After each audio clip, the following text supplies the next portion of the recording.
sini defaultnya 18, minimum maksimum 23 basah. Ya.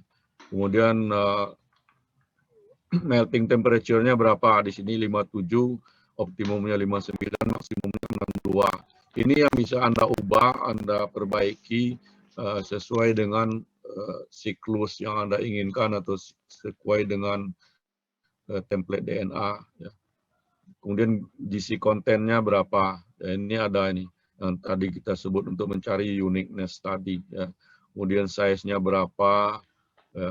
Number of returns-nya, jumlah yang primer yang kita inginkan, dan banyak sekali lagi komponen-komponen lain yang bisa diubah.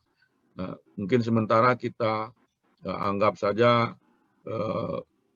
keinginan kita sudah sesuai dengan keinginan itu ya. Nah, ini kita tinggal pick a primer. Ya. Nah, ini tidak dapat satu primer, ini forward left primer atau forward primer ini ya. Ada lokasinya mulai dari basa ke 623 ya. Kemudian panjangnya 20, TM-nya 58,98, kemudian right primer atau reverse-nya 59, GC kontennya ini ya. Ini hairpin kemungkinan terjadi apa tadi 00 saja. Kemudian ini panjang hasilnya yang kira-kira nanti terjadi ya 155 basa. Nah, itu yang pertama ya. Kemudian digambarkan di sini, disinilah posisi primer tadi itu ya. Sini. Ya, ini primer left-nya atau forward primernya, dan ini right primer yang di atas tadi ini ya, yang ini ya. Oke. Ini kemungkinan primer lain. Nah, tadi karena kita masukkan 5 ya, jadi dihasilkan 5 primer. Satu di atas, ini 4 lagi yang lain ya. Ini itu karena tadi kita mengisinya di bawah sini 5 saja hasilnya ya. Mana tadi? Ini number of returns ya, 5. Kalau kita isi 10 misalnya di sini, kita pick lagi primers, ini 1, kemudian dikasih 9 lagi di bawah sini, jadi kita dapat 10 primer. Jadi jumlah primer yang kita inginkan dan lain sebagainya itu bisa di utak-atik ya. Dan balik lagi ke sini,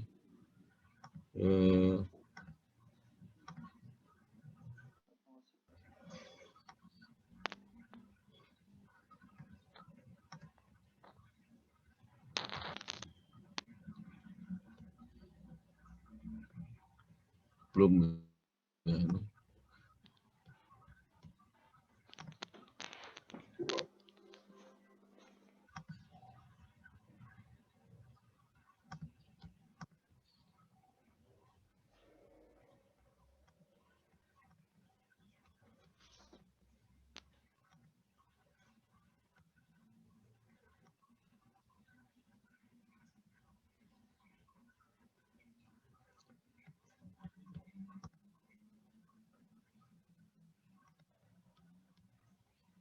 Sampai mana tadi?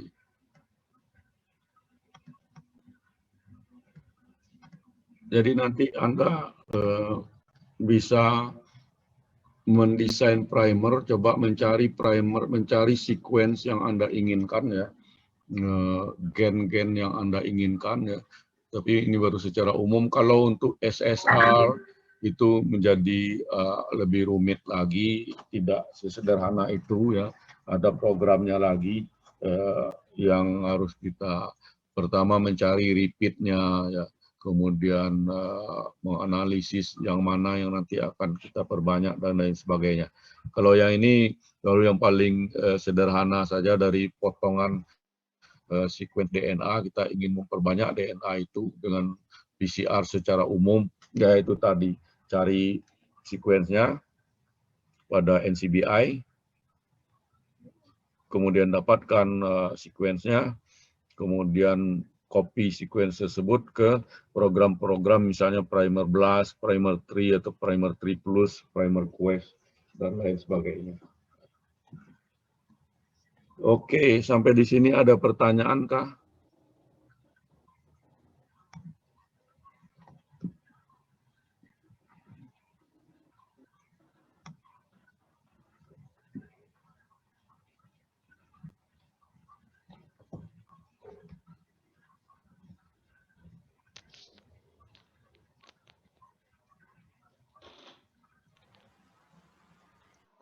Mohon maaf Bapak, izin bertanya. Ya, Pak Malik. Boleh, mohon maaf sebelumnya minta tolong ditampilkan yang di slide nomor 32 insya Allah Bapak. Slide 32. Tentang apa yang primer itu Pak, yang sebelum ini.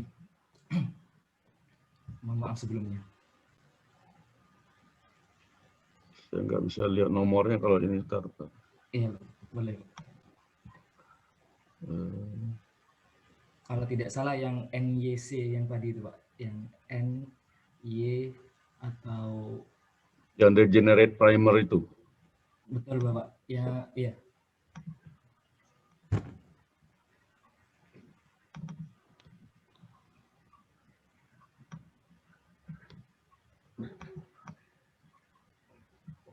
Yang di slide 31. Di situ kan ditampilkan di kotak warna biru Bapak, di akhir NCC. Sedangkan yang kalau di kotak di warna merah itu ada T yang tidak diwarnai biru, itu kenapa ya Pak ya? Karena CCT atau CCC atau CCA itu kan kemungkinan nanti akan membaca prolin. Nah, kenapa T tidak diterjemahkan pada kotak warna biru itu Pak? Oke, ya terlihat mungkin ada kesalahan ini ya. 1, 2, 3, 4, 5 CCT. Yang di akhir. Ya ini ya. Iya Bapak. Oke.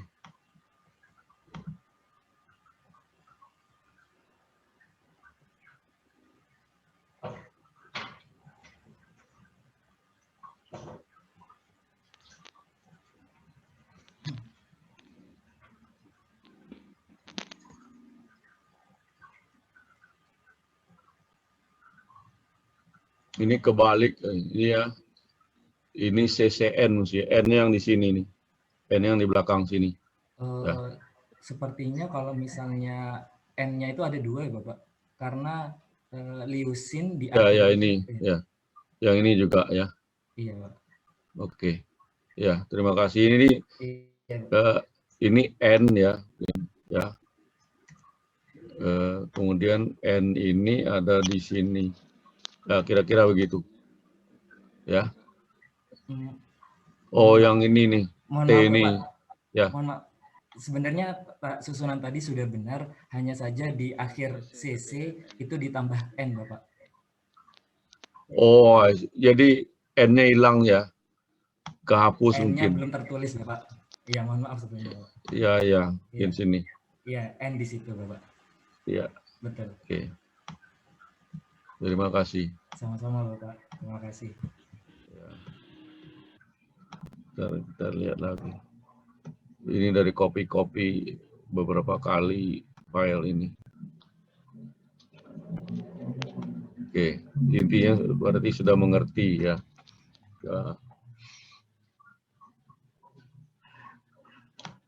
Nah, ini kalau tidak hati-hati ya bisa terjadi dimer di antara 32 primer yang kita tambahkan itu ya. Oke, ada lagi yang lain? Pak Darja izin bertanya. Ya, Pak Andi. Ya, tadi kan dijelaskan bahwa primer yang tidak boleh itu tidak boleh mismatch di ujung, tapi di tengah boleh. Untuk yang tadi di slide yang tadi, izin yang tadi Pak. Oke.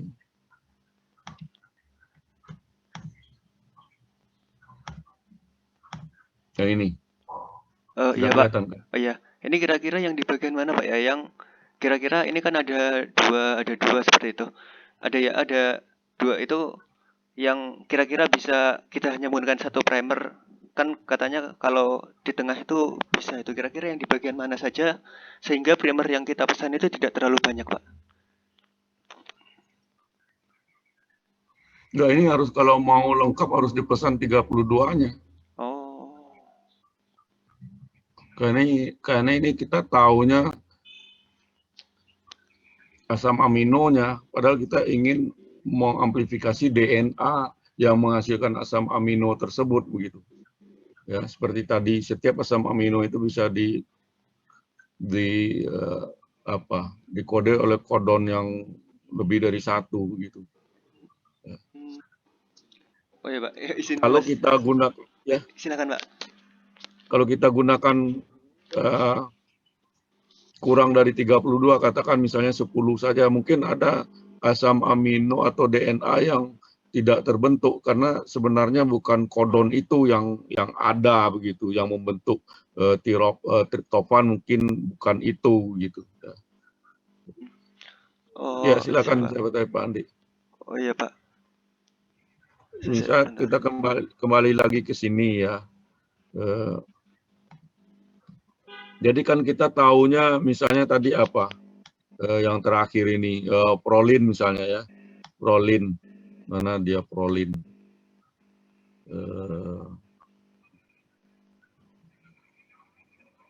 Ini. Prolin itu kan dikode oleh 4 ini ya. Kalau tidak 32 nanti mungkin tidak terbentuk prolin ini ataupun DNA yang mengkode prolin. Karena mungkin yang primer yang kita masukkan hanya mewakili 3 misalnya CCC, CCA, CCG. Padahal prolin yang ada ini terbentuk dari CCU atau CCT itu. Tapi di dalam primernya tidak ada primer yang mengandung CCT dengan urutan tetangga-tetangganya yang lain yang benar begitu. Jadi untuk mendapatkan amplifikasi dari semua kemungkinan yang ada, maka dibentuklah degenerate primer yang lengkap tadi itu. Ya. Oh siapa? Izin bertanya yang tadi, yang balik tadi. Ya. Izin bertanya kan tadi dijelaskan bahwa kalau di tengah itu ada toleransi seperti itu Pak. Seumpama kan ada TA, TT, GT, di tengah kira-kira mana ya? Seumpama di situ di T sama C itu seumpama kalau di DNA-nya itu T. Kemudian kalau diamplifikasi menggunakan apa TATTGC, sedangkan di DNA-nya T, itu apakah bisa teramplifikasi, Pak? Ataukah tidak bisa? Semua ada satu mismatch yang di C gitu.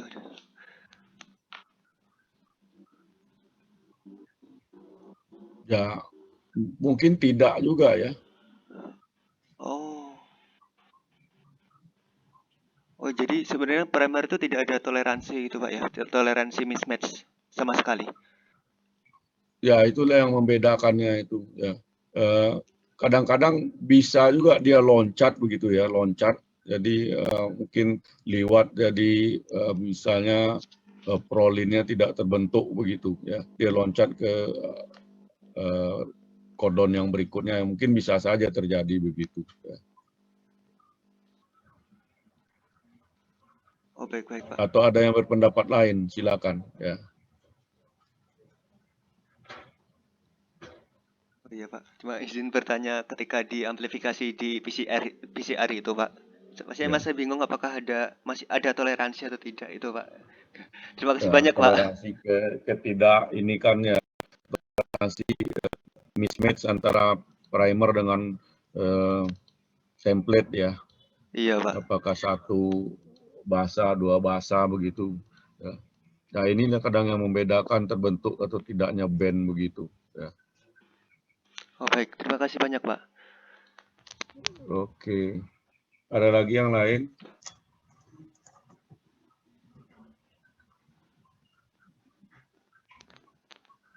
Ya, Anda praktikum jam 10 ya?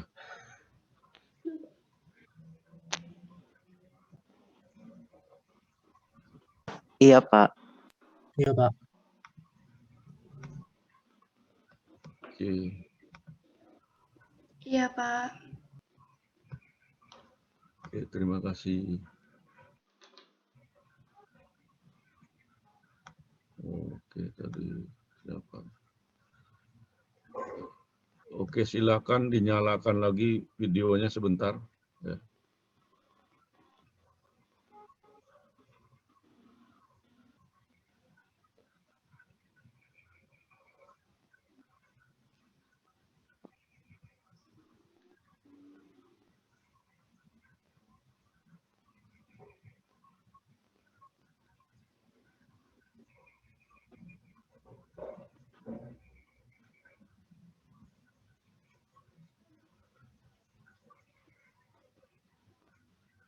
Satu, dua, tiga.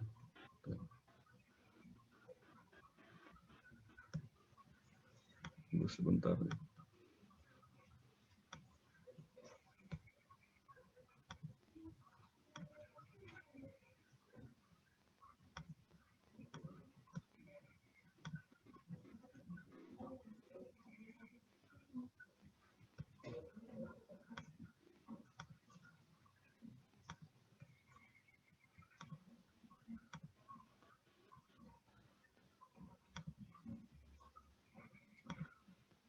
Oke, kalau tidak ada lagi pertanyaan, kita selesaikan karena waktunya juga tidak cukup untuk quiz, post quiz.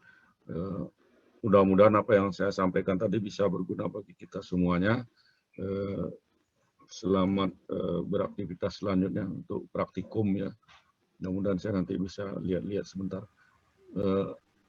Zoom-nya sama ya dengan kuliah. Sama Bapak. Oke. Sama, Pak. Oke. Silakan, terima kasih. Kalau mau keluar dulu silakan. Ya, saya keluar dulu. Terima kasih Bapak. Terima kasih banyak, Ya, Pak. mari, mari. Ya, Terima kasih, mari. Pak. Terima kasih, Pak. Ayo, ayo. Mari, mari. Mari. Jangan lupa ngisi presensi di IPB Mobile ya. Baik, Pak. Pak. Ya.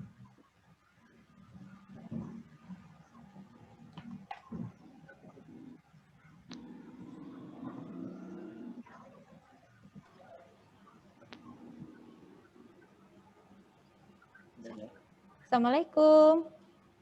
Pagi Pak Darda. Waalaikumsalam. Pagi Salam dari lab Bu Pak. Sinto. Wah, WF Lab toh? Ya, streaming Pak, streaming hari ini insya Allah. Ah, oke. Saya WF. nebeng ikut saja belajar. Mangga Pak. Jadi ini karena masih ada waktu, mangga silahkan Bapak Ibu istirahat dulu 5 menit. Insya Allah kita akan mulai pukul 10. Silakan yang mau ke toilet atau mau minum dulu, kita mulai pukul 10. Terima Dulu kasih. Ya.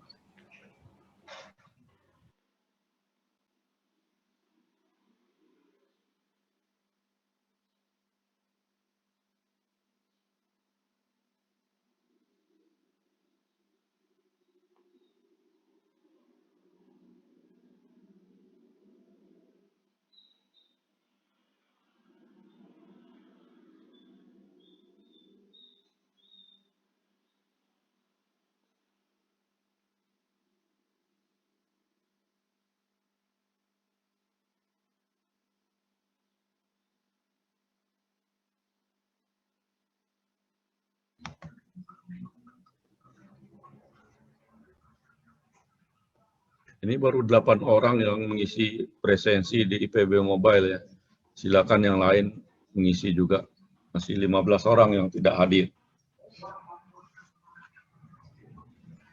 Izin, Pak. Untuk di IPB Mobile saya itu tidak bisa. Kenapa ya, Pak? Siapa? Aan ya. Aan. Iya, Pak. Saya Aan Setiawati.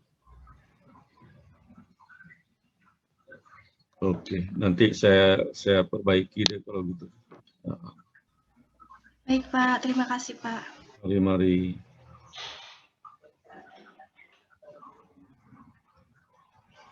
Belum ada nama.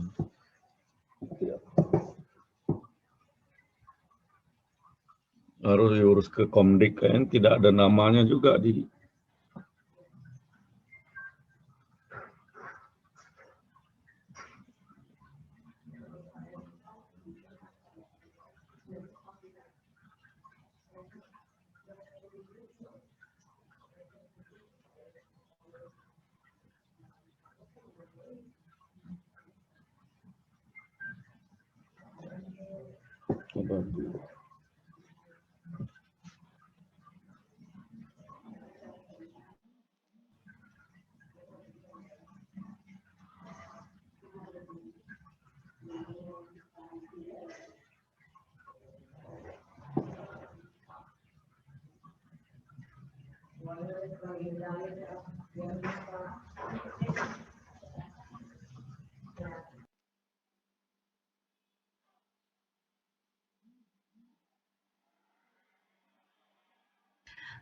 Bapak, saya izin mengisi manual yang terlampir di grup WAG ya Pak ya.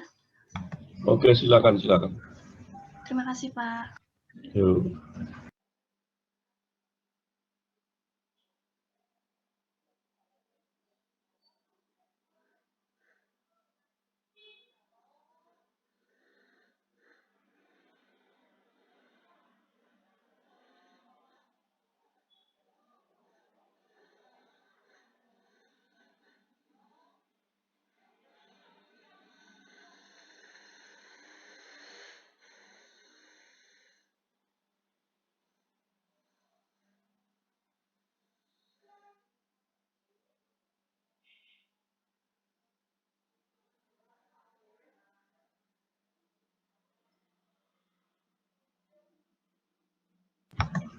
Oke,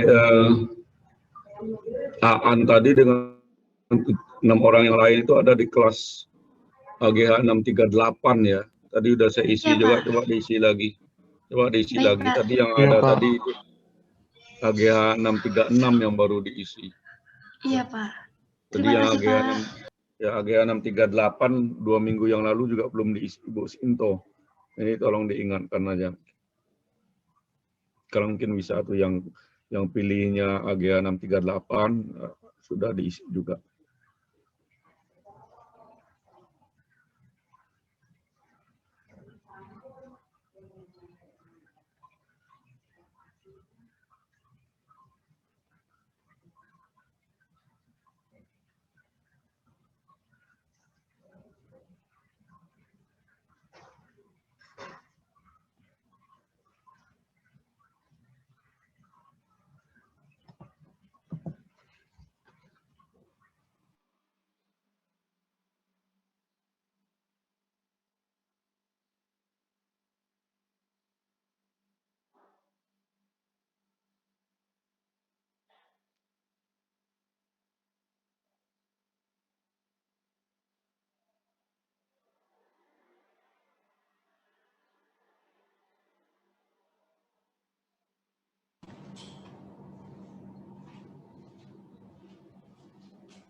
Baik, Assalamualaikum warahmatullahi wabarakatuh.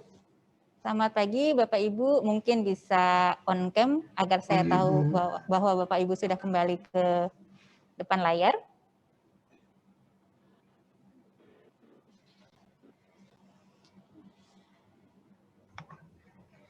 Baik, salam dari Lab PMB2. Mohon konfirmasi apakah suara saya terdengar dengan baik karena di sini tidak pakai laptop biasanya. Dicek dulu. Suara saya masuk Bapak Ibu, terdengar? Dengan sangat sangat jelas, Bu. Alhamdulillah. Sangat jelas. Baik, jadi salam dari Lab Plant Molecular Biology 2. Hari ini, pagi ini saya ada di sini bersama Pak Yudiansyah dan 2 perwakilan dari praktikan, ada Mbak Puput dan Mbak Mira, mungkin nanti sebagai materi diskusi juga karena Bapak dan Ibu belum bisa ke lokasi. Mudah-mudahan pedoman praktikum sudah diterima, dan hari ini kita akan membahas mengenai pengenalan micropipet, juga dasar-dasar penggunaannya. Saya yakin di antara Bapak dan Ibu ada yang sudah sangat familiar penggunaan micropipet, namun mungkin ada yang Belum pernah. Jadi ini micropipette Bapak dan Ibu, ya ada banyak jenisnya. Nanti akan diperkenalkan satu persatu. Dan alat ini merupakan alat dasar yang digunakan di lab molekuler. Jadi tidak mungkin tidak menggunakan micropipette sehingga harus familiar dengan alat ini. Jadi mungkin kita akan mengawali praktikum ini dengan berkenalan dulu dengan alatnya. Micropipette ada banyak jenisnya, artinya diproduksi oleh banyak company, oleh banyak perusahaan. Misalnya yang saya pegang ini adalah produk dari Eppendorf, yang mungkin sangat familiar. Nah, kemudian ada juga yang merupakan produk dari Gilson. Bisa kita lihat bahwa dia cukup berbeda dalam penampilan, tapi nanti akan diperkenalkan yang komponen-komponen dasarnya. Ada juga yang dari Nichirio, ya. Nichirio ini produk Jepang, dikenal dengan Nichipet. Kemudian ada juga yang dari Thermo Scientific. Nah, mungkin kalau bisa melihat ke halaman 1 di pedoman praktikum, akan kita hari ini kita akan mengenalkan atau mungkin bagi yang sudah kenal, mengulang kembali bagian-bagian dari micropipette. Jadi ini micropipette secara umum. Ada bagian yang kita sebut sebagai plunger, ya, untuk menekan. Jadi ini bisa ditekan. Kemudian di sini ada tombol untuk melepaskan pipet tip. Ya, kalau itu ditekan, maka pada bagian bawahnya akan bergerak. Dan bagian bawah ini akan mendorong pipet tip sehingga bisa lepas. Jadi yang pertama kita punya plunger, yang kedua kita punya tombol untuk melepaskan pipet tip. Kemudian di sini ada bagian untuk mengatur volume yang akan diambil. Ya, ini ada bagian yang bisa diputar dan biasanya kita bisa melihat berapa kapasitas mengambil volume pada bagian ini. Kalau kita lihat di sini tulisannya P10, artinya dia bisa mengambil mulai dari 1 sampai 10 mikroliter. Itu rentang untuk mengambil larutannya. Nah, jadi angka akan terlihat di sini. Ya, untuk yang skala 1 sampai 10 mikroliter, berarti di situ ada 2 digit. 2 digit berwarna hitam, 1 digit berwarna merah. Untuk tipe yang Gilson. Artinya apa? 2 digit pertama itu volume 1 sampai 10. Digit berwarna merah adalah 1 desimal di bawah itu. Jadi kalau misalkan ini saya putar,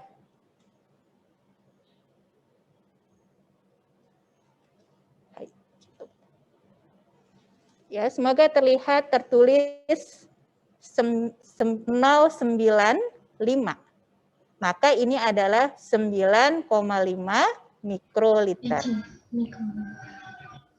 Nah, jadi alat ini punya akurasi pada rentang 1 sampai 10 mikroliter. Jangan dipakai untuk mengambil larutan 10,5 mikroliter, walaupun masih bisa diputar sampai 10,5. Ya, jadi itu cara pembacaannya. Nah, kemudian kalau tipe Gilson, dia tidak punya pengunci. Yang punya pengunci itu contohnya adalah yang tipe Nichipet.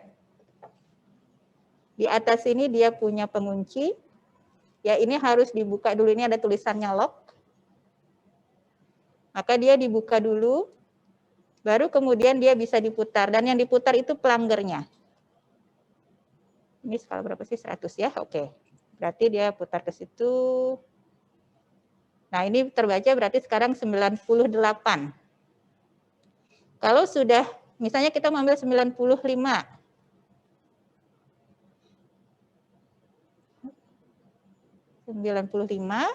Maka kita putar lagi locknya. Nah, ini menjamin dia tidak akan berubah volumenya. Baik, nah ini bagian-bagian dasarnya sebelum nanti kita masuk ke bagian Bagaimana cara menggunakannya? Ya, untuk yang volume 10 sampai 100 mikroliter dari NichiPad ini dibedakan desimal itu dengan tanda garis. Jadi dari volume 10 sampai 100 mikroliter, digit yang terbaca adalah 3 digit pertama. Ada 0 sampai 100. Ada batas garis, maka digit terakhir itu adalah desimal. Ya, seperti tadi misalnya 95, maka di bawahnya ada 95,5. Kalau ini 95,0. Itu basicnya dulu. Nah, untuk yang punya pengunci hanya NichiPad saja. Kalau yang thermoscientific tidak, tapi mungkin untuk thermoscientific tombol pelepas tipnya itu di samping. Ya, jadi beda-beda tipenya, tapi prinsipnya komponennya sama. Mungkin saya coba dulu ini volume 1000. Kita punya yang namanya pipet tip.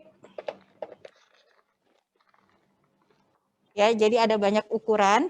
Kalau zaman saya sekolah itu diidentifikasi dengan warna. Kalau sekarang sudah tidak. Jadi warnanya bisa apa saja. Cara memasang micropipet ke pipet tip cukup ditekan saja, ya, kemudian dia akan terpasang. Apa tadi fungsinya tombol pelepas? Maka cara kerjanya seperti ini. Dia akan menekan turun. Oke, pasang, lepas. Ini tombol untuk melepasnya. Baik, sampai sini ada yang perlu dikonfirmasi? Harus memang enggak ya? Baik, sudah jelas untuk sementara. Ada, silakan Pak Fatur. Izin, Bu. Izin, Ibu.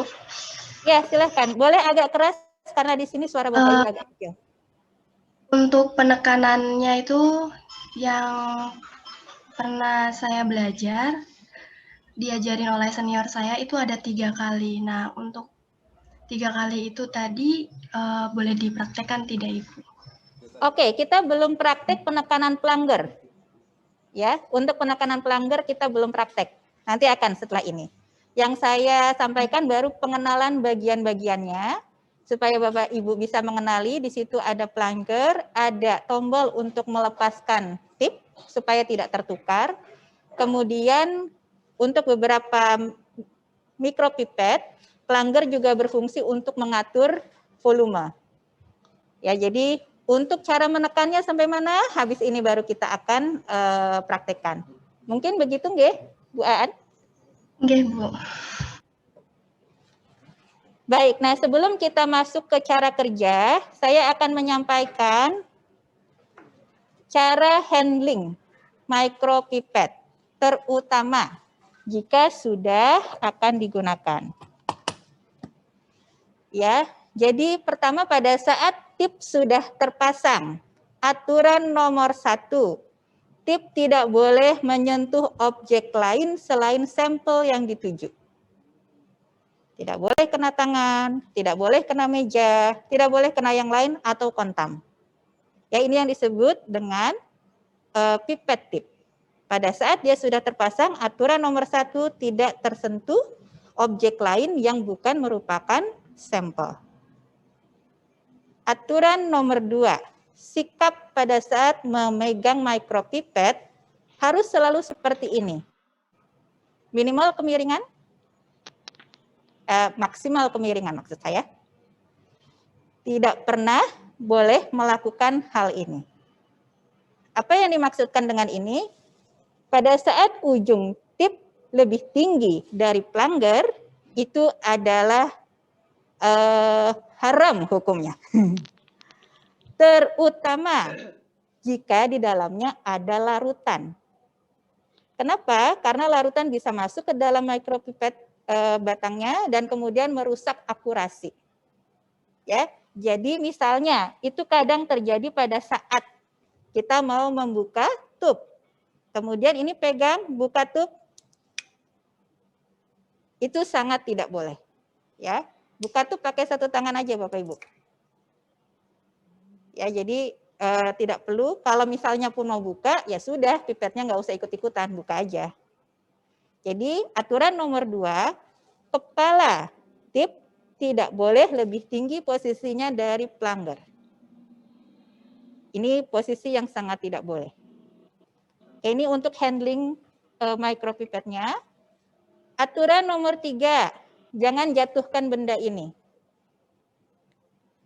Ya, kalau jatuh, maka di dalamnya mungkin nanti Pak Yudi bisa bantu menjelaskan. Yang pasti prinsipnya akurasinya akan berubah dan itu perlu maintenance yang tidak mudah. Ya, jadi jangan jatuhkan. Nah, kemudian yang nomor 4, tadi di sini dia punya maksimal volume dan micropipet ini bekerja dengan menggunakan per di dalamnya. Untuk keawetan alat, sebisa mungkin pada saat penyimpan, posisikan pada volume maksimalnya. Misalnya ini skala 10 sampai 100 mikro, habis ambil larutan 50 mikroliter. Sudah selesai urusan? Jangan ditinggal. Selesai urusan di lab, kembalikan ke 100. Itu demi keawetan alat. Tidak ada hubungannya dengan sampel Bapak dan Ibu, tidak ada hubungannya dengan keamanan Bapak dan Ibu, keamanan alat. Ini rusak, eksperimen tidak jalan. Oke, itu saja 4 yang paling dasar. 4 yang paling dasar. Jadi, Mas Anhari mungkin boleh bisa bantu disorot. Di sini ada yang namanya micropipette track. Ya, jadi kalau menyimpan, ya di sini. Ya, ini adalah untuk yang termoscientific, maka kalau dia disimpan seperti ini. Jadi tidak kita taruh di meja begitu ya. Itu posisi yang paling baik adalah seperti ini. Nah, itu pengenalan dasar, kemudian partnernya micropipette adalah pipette tip. Ini adalah pipette tip. Aslinya dia dijual dalam bentuk seperti ini ya, Pak Yudi ya, kalau ini microtube. Nah, kemudian baik micropipette tip dan microtube itu biasanya sudah ada keterangan bahwa mereka merupakan produk yang sudah di-treat. Sebelah mana tah tulisan anak? Oh iya, kelihatan nggak? Jadi di sini ada labelnya, tulisannya adalah RNase garis miring DNase free. Artinya microtube yang ada di dalam produk ini, saya tidak mengendorse merek, tapi kebetulan kita sedang pakai yang oksigen, itu sudah di-treat, tidak mengandung DNase ataupun RNase. Yang maknanya tidak boleh dikontaminasi oleh DNase yang ada di permukaan tangan kita. Sehingga kalau punya microtube seperti ini, tidak boleh dibuka kemudian tangan kita ambil masuk ke dalamnya. Kenapa? Karena nanti dia sudah tidak steril lagi. Kalau microtube masih oke lah kita pegang ya, tapi kalau tip sama sekali tidak boleh. Ya, jadi tip ini ada boxnya. Ketika kita memasukkan tip ke dalam box harus menggunakan sarung tangan. Dan ini yang sangat dipentingkan adalah setiap kali habis menggunakan tip harus selalu ditutup untuk mencegah kontaminasi. Tadi tip menyesuaikan ukuran untuk yang kurang dari 5 mikro ya biasanya 0,1 sampai 2,5 atau yang sampai 5 mikro itu yang biasanya disebut sebagai crystal tip. Yang paling kecil kalau di bawah 1 mikro itu kadang kita tidak tahu sudah terambil atau belum larutannya. Nanti kita akan latihan. Nah, ada yang untuk tadi 1000 mikroliter atau 1 mililiter. Ya, jadi bermacam-macam. Ini kebetulan produknya beda jadi tingginya tidak seragam.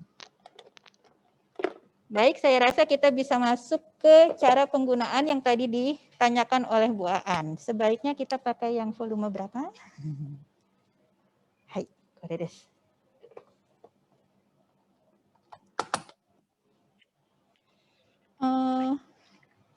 Boleh panggil Pak Yudi nggak? Panggil Pak Yudi. Minta diisiin air. Mohon maaf. Ya, baik Bapak Ibu yang tadi ditanyakan oleh Bu Aan. Sekarang cara penggunaan ya, masuk ke cara penggunaan. Itu tadi kalau untuk mengatur volume, untuk yang tipe Nicipet, pertama saya ulang, buka dulu penguncinya, baru mulai diputar. Anggap saja kita mau ambil larutan 50 mikro. 50 mikro. Susah ngelihatnya ternyata. Hai,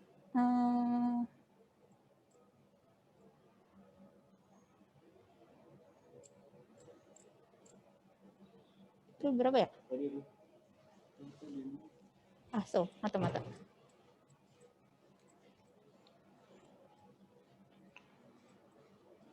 Nah, ini sudah 50 mikro. Nah, kemudian kita kunci kembali supaya dia tidak berubah. Kemudian kita menekan. Nah, jadi cara mengambil yang pertama, sebelum mengambil larutan, sudah ditekan. Jadi bukan dimasukkan dulu, baru ditekan. Sebelum mengambil larutan, sudah menekan. Seberapa jauh menekannya sampai dengan stop pertama. Ini stop pertama. Mungkin perlu di zoom. Oke, stop pertama. Kemudian ada stop kedua sampai mana? Jadi bisa kelihatan bedanya ya. Kelihatan tapi sebetulnya lebih baik kalau dirasakan. Stop pertama, stop kedua. Oke, kita akan lihat bedanya. Mungkin saya perlu yang berwarna supaya Bapak Ibu juga bisa lihat. Show.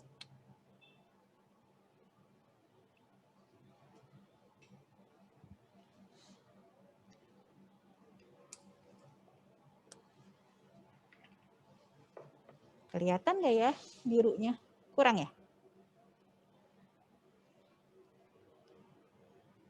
Atau ini dainya sampai 50 mikro nggak Pak? Pakai yang langsung aja gitu. Ya, 50 kan ini? Sampai? Lebih ya? Gimana? Lebih dari 50 kan? Ada Bu. Kurangin deh. Pakai aja. Misalnya, kalau ini stop pertama, ini 50 nyampe nggak ya? Cukup Pak, cukup. Ya mungkin Bapak dan Ibu saya ulang ya. Ini kita ambil pakai stop pertama. Sampai di sini. Berapa banyak larutan yang terambil? Ya, bisa lihat mungkin. Pakai tangan Bu. Dihalang belakang. Oh, Biar fokus. gomenas. Sudah kelihatan ya? Nah, sekarang saya coba ambil dengan stop kedua agar Bapak dan Ibu tahu bedanya di mana.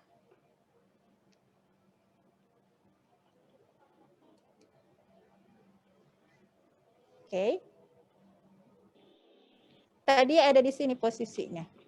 Susah nunjuknya nih ya. Sekarang dia kelebihan sekian mikro. Jadi sangat penting Bapak dan Ibu punya feeling di mana harus berhenti menekan stop pertama itu. Ya, jadi apa fungsinya stop kedua? Adalah untuk mengeluarkan sisa larutan. Ya, misalnya kita ambil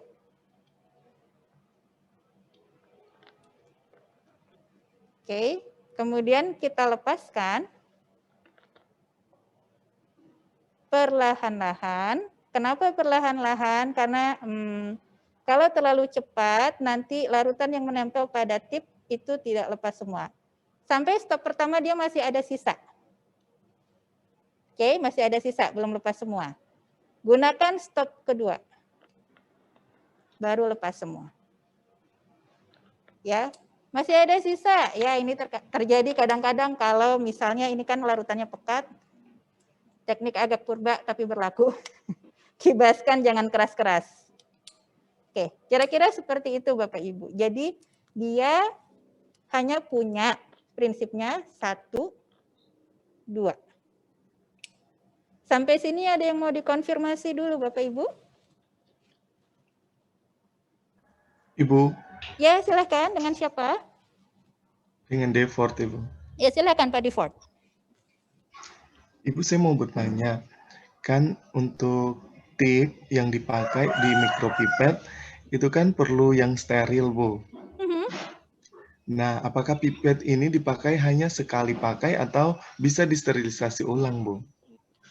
Pipetnya atau pipet tipnya yang ditanyakan oleh Pak Devort? Pipet tipnya, maksudnya pipet tip. Pipet tip sekali pakai Pak, namanya disposable.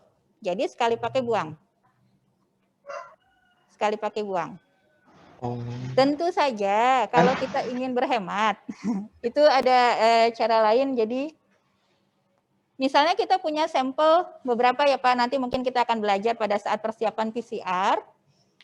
Misalnya mau ambil punya ada sampel, ada primer, ada pelarut. Pelarutnya milik Q. Maka dengan tip yang sama, Bapak bisa ambil milik Q dulu, air dulu. Baru kemudian ambil substansi lain, tidak usah ganti tip. Jadi ambil air, sudah tuh selesai. Misalnya ambil primer, baru ganti tip, baru ambil sampel dengan tip yang baru. Jadi kalau pakai air khususnya milik Q atau air yang disterilisasi, Bapak dan Ibu masih bisa menggunakan tip ini selama belum menyentuh objek selain itu. Saya tidak pernah untuk percobaan molekuler, saya tidak pernah menggunakan ulang pipet tip. Mungkin ada lab yang melakukan itu, tapi saya tidak terlalu menyarankan. Bagaimana Pak Devort? Iya, Bu. Kalau gitu bisa saya tanya lanjut lagi, Bu? Ya Pak, mohon maaf boleh diulang? Ya, saya mau bertanya lanjut, Bu. Ya, silakan Pak. Ya, kalau misalnya yang pipet mikrotipnya itu kan sekali pakai dan dalam keadaan steril. Apakah mikropipetnya juga disimpan dalam keadaan steril atau bagaimana, Bu? Dia juga disterilisasi atau dia diapakan, Bu? Saya juga bingung, maaf, Bu. Baik, saya ulangi lagi tadi penjelasan di awal. Untuk mikrotube dan mikropipet, biasanya dari perusahaan itu sudah di-treat. Sehingga dia DNA-free atau RNA-free. Tangan saya kok bergeraknya beda. Nah, itu dia. Ya, ada DNA-free atau RNA-free kalau terlihat. Maka sebetulnya tidak perlu disterilisasi, tinggal Bapak gunakan. Dengan syarat tadi, ketika memasukkannya ke dalam tip rack, jangan disentuh pakai tangan langsung, harus menggunakan sarung tangan. Karena di tangan kita ada DNase yang bisa mengkontaminasi. Bagaimana Pak Devort? Iya, Bu. Terima kasih. Baik. Sebetulnya penggunaan micropipet itu hanya seperti itu. Kalau teorinya, tinggal prakteknya. Untuk stopan pertama dan stopan kedua, apakah ada yang mau dikonfirmasi?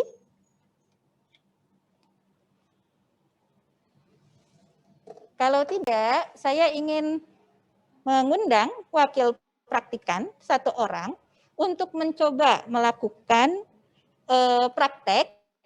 Dan kalau misalnya ada yang belum sempurna, bisa menjadi troubleshoot juga untuk Bapak dan Ibu. Silahkan siapa yang bersedia masuk ke dalam layar.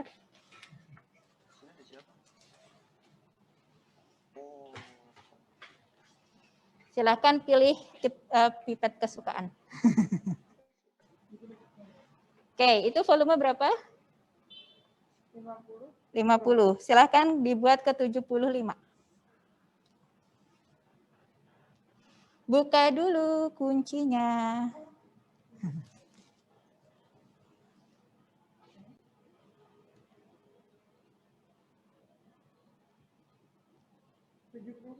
Tujuh puluh lima.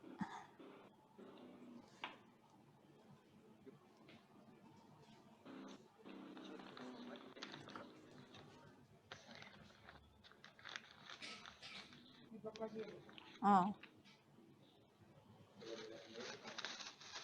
Volumenya. 75, baik. Silakan dipasang tipnya.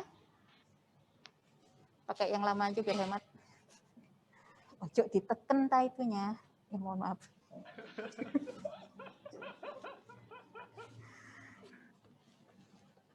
Baik, nah mungkin Bapak Ibu saya ingin sharing juga di sini. Kadang-kadang dibolehkan untuk mengeraskan, untuk meyakinkan saja bahwa ini sudah kuat.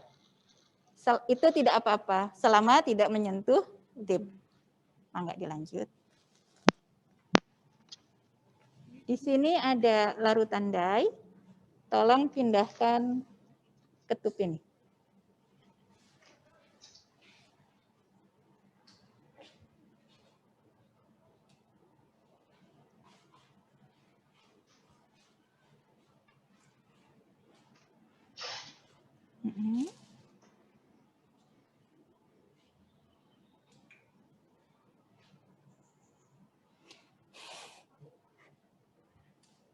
Ya, terima kasih. Ya, boleh diulang. Oh. Jadi tadi saya ulang ya, supaya nanti teman-temannya bisa lihat bagaimana caranya Mbak Puput melepaskan larutan.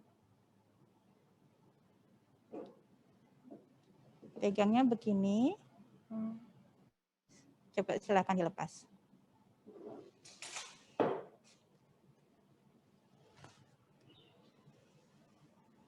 Boleh di zoom.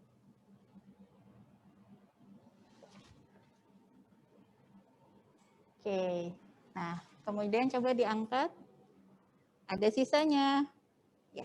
Apa yang terjadi? Mengapa ada sisanya, Bapak dan Ibu? Jadi dari pengalaman awal Mbak Puput, cara Mbak Puput melepaskan larutan adalah dengan diteteskan tadi, dan itu menyebabkan sisanya itu naik lagi. Saran saya ya untuk praktek Bapak dan Ibu, cara melepaskan larutan yang lebih mudah adalah dengan menempelkan ujung tip ke salah satu dinding. Lepaskan.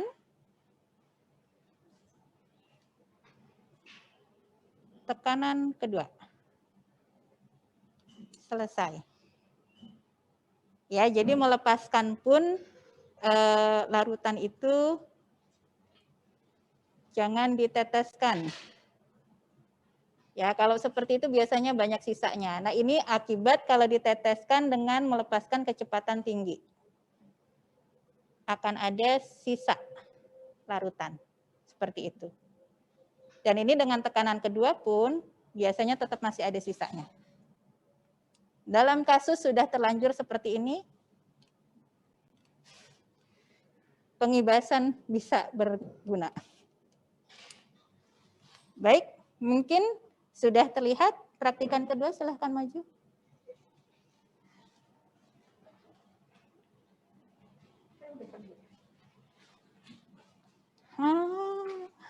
Oke. Ya, silahkan duduk, Mbak.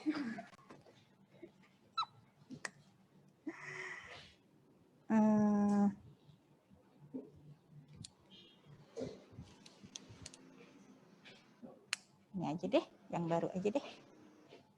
Tempat nggak ada ya? Silahkan di set ke 65. Silahkan duduk.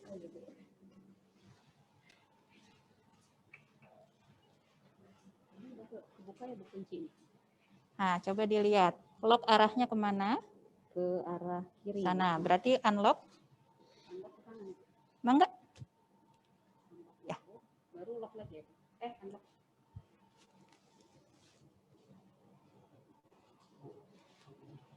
Atur nuhun. Pak Yudi. Oh, ini tempat sampah teh.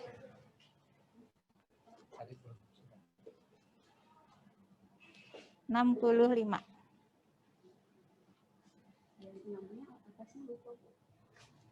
Silahkan dicoba. 65. Nah.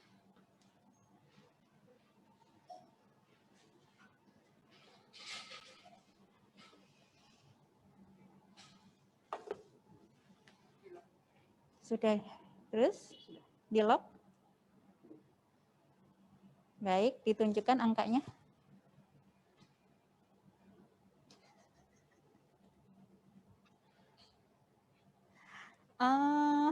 Mohon maaf. Ya, baik. Tolong diperbaiki sedikit. 5-nya yang... Nah.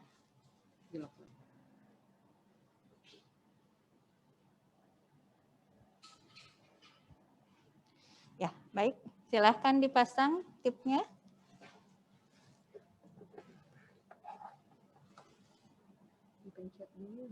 Tidak. Aha. Boleh kalau mau dikeraskan. Baik. Silahkan ambil larutan berwarna biru, pindahkan ke microtube ini. Mohon ditunjukkan proses pengambilan ke kamera.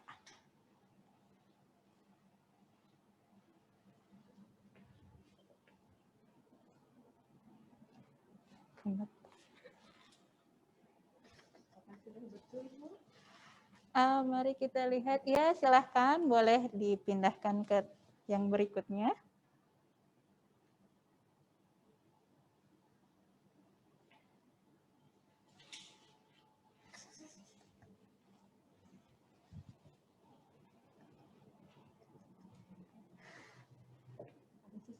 Baik, mohon izin saya cek dulu.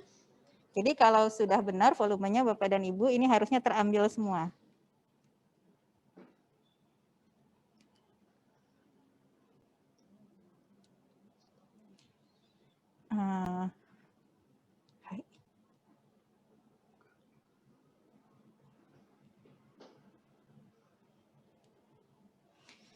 Oke, jadi kalau lihat ini mungkin ketika tadi mengambil ada larutan yang menempel di bagian luar tip. Jadi di situ masih ada sedikit tersisa, mungkin kalau bisa di zoom. Ya, di situ sedikit tersisa. Ya, karena di sini dia larutannya konsentrasi tinggi. Kalau konsentrasinya tinggi itu cenderung kohesi apa adesi? Dia menempel di bagian luar tip. Nah, itu ada kemungkinan menyebabkan dia masih tersisa. Tapi secara umum ini sudah baik. Ya, jadi bisa seperti itu. Alhamdulillah, berarti dari penjelasan barusan sudah sangat lancar. Alhamdulillah. Perwakilan Bapak Ibu 2. Perhatikan saja ya yang boleh masuk lab. Sampai di sini Bapak dan Ibu mungkin ada yang punya pengalaman yang mau didiskusikan terlebih dahulu. Fatur Ibu. Silakan Pak Fatur. Baik, terima kasih Ibu. Jadi sama kayak sebenarnya permasalahan pipetting juga ya Ibu. Waktu itu pernah membuat semacam PCR mix seperti itu. Jadi misalnya ini cerita, misalnya itu saya membuatnya 180 mikroliter yang nantinya akan dibagi dalam 18 well misalnya. Jadi satu well itu 10 mikro, 10 mikro, 10 mikro. Tetapi pada saat saya mengambil dari PCR mix 180 yang saya ambil 10, iya betul Bu, kurang. Pas di well 2 well terakhir itu malah PCR mix saya sudah habis, sehingga pada saat konsultasi dengan senior pendamping di lab itu katanya jangan diambil pas 10 mikroliter, dikurangi misalnya 0,5 mikroliter. Bisa jadi mengambilnya 9,5 agar semua well yang tadi 18 well itu terpenuhi, ya kebagian seperti itu. Apakah permasalahan kekurangan saat pembagian pipetting itu karena permasalahan cara pipetting kita yang masih salah, atau ada kemungkinan mungkin pipetnya sudah tidak akurat lagi, atau ada hal-hal lain yang memungkinkan menjadi faktor seperti itu, Bu? Baik, terima kasih banyak Pak Fatur. Ini kalau sudah biasa di lab biasanya memang seperti itu. Jadi akurasi pipet itu kita harapkan mendekati 100%. Ya Pak Yudi ya. Tapi kenyataannya tidak bisa setepat itu. Apalagi pada saat menyiapkan PCR mix ada kemungkinan kita menggunakan pipet yang berbeda. Misalnya untuk sampel pakai yang tadi 0,5 sampai 2,5 mikroliter. Untuk yang pelarut misalnya kita pakai yang 10 sampai 20 mikroliter. Itu individu mikropipetnya berbeda. Jadi di situ sudah ada kemungkinan inakurasi dari individu pipet. Itu nomor 1. Tentu saja ada kemungkinan keterampilan. Namun saran saya bekerja cukup lama di lab molekuler, bisa saja tips yang tadi dipakai. Misalnya berarti betul-betul dibuat pas 180 mikro berdasarkan hitungannya. Kemudian pada saat pembagian dikurangi masing-masing 0,5, itu satu cara. Namun cara yang biasa saya pakai adalah justru melebihkan larutannya. Jadi misalkan saya membuat larutan untuk tadi 18 well, tapi saya membuat reaksi untuk 19 well. Itu nanti ada kemungkinan sisa sedikit. Yaitu 2 cara yang silahkan saja saya pilih. Dalam hal gunakan pipet ada isu inakurasi. Keterampilan mungkin, tapi bahkan bagi kami yang sudah sangat terampil, enggak sih, yang cukup terampil, itu tetap saja harus membuat penyesuaian pada saat menyiapkan